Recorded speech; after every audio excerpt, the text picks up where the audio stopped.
My name is Andrew Perlott. Welcome to Socratic State of Mind. How Plato Wrote for Eternity. Quote, "The safest general characterization of the European philosophical tradition is that it consists of a series of footnotes to Plato." Alfred North Whitehead. Plato thought it no slight to put his greatest wisdom into fantasy.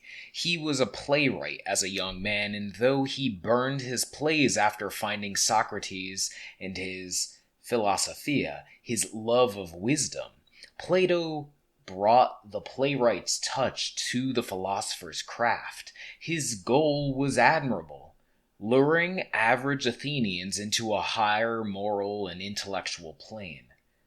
Today, we're those Athenians. His dialogues are for us.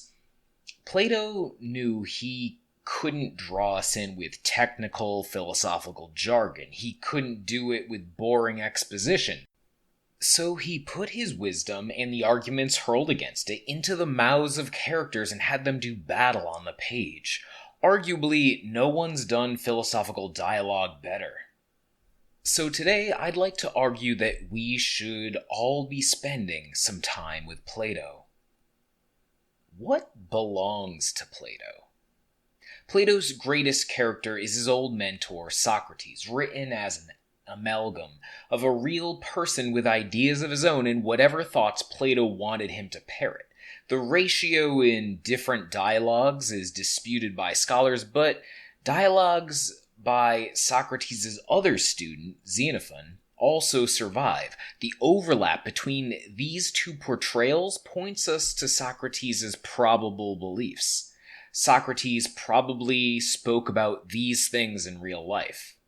1. A need for skepticism about what we can know. 2. The Socratic method or elenchus, a powerful tool to expose contradictions between a person's beliefs. But elenchus can only point out contradictions without enshrining new truths. 3. The idea that an unexamined life is not worth living.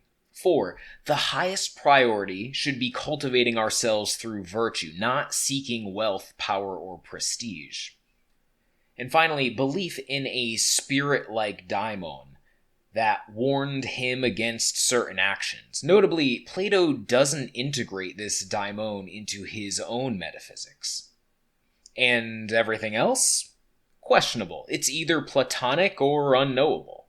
Yet I suspect Plato wouldn't make Socrates say anything that would have disgusted his mentor, even if he'd be skeptical of it. Plato clearly loved the old man, learned a lot from him, and was bereft when the citizens of Athens unjustly forced Socrates to commit suicide by hemlock. Quote, "He was like a father of whom we were being bereaved, and we were about to pass the rest of our lives as orphans." That's Plato in the Phaedo.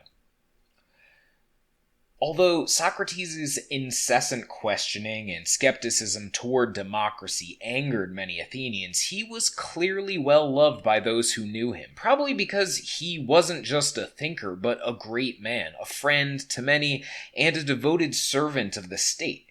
Well into middle age, Socrates deployed with the Athenian army and fought hard. He famously saved the lives of Alcibiades, his erstwhile student, and the generals Xenophon and Laches.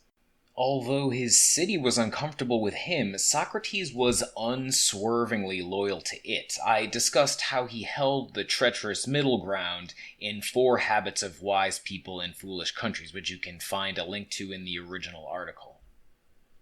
Plato's legacy. Socrates' execution embittered Plato against the injustice of the mob and mass rule by fools, and drove him into numerous philosophical projects. His high-level philosophical writings didn't survive. His attempt to install a philosopher king abroad went nowhere. But his dialogues, his outreach to the masses, became incredibly popular and changed the course of history.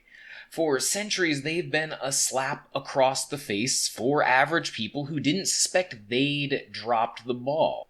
Many people are spurred to new heights. The Stoics considered their philosophy a branch of Socratic philosophy, an attempt to systematize and flesh out Socrates' ideas. Stoic ideas, in turn, ended up in our most popular psychological therapies, such as cognitive behavioral therapy. You can find some of Plato's ideas reflected in the US Constitution, our education system, law courts, and even in myth and fiction.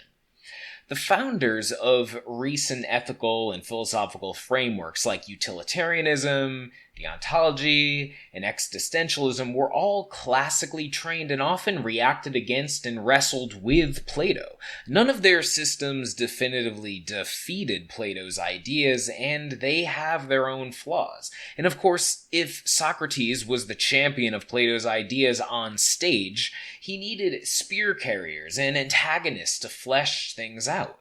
Most major and minor roles in the dialogues were real people. Some have surviving works we can look at, and it seems like Plato honestly represented their ideas.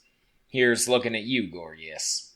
But even if some or all of the dialogues happened in some form, we shouldn't assume they're word-for-word truth. Plato was clearly manipulating the discussions and leading the interlocutors and his readers towards certain conclusions. So, is Plato still worth our time? Isn't he outdated? The thing is that Plato accurately represented the philosophical struggle towards truth and the frustrations that arise from it. He doesn't just explain conclusions, as many modern philosophers do. He expects you to find your own truth through struggle, not indoctrination. Plato, as Socrates, used simple questions to strip the facade of reason from society's beliefs. It turns out that many common sense ideas often don't hold up when tested. Characters struggling with Socrates' questions often end up in aporia, a state of puzzlement where they can't defend their old beliefs but haven't quite signed on to Socrates' either. Why else? Plato's ideas are timeless because human nature hasn't changed. Socrates and his interlocutors clash over communism, feminism, birth control, nihilism, eugenics, socialism, and dozens of other topics you thought were modern, but are actually ancient. In an age of algorithms and fragmented attention spans, Plato helps us retrain deep focus and long-form thinking.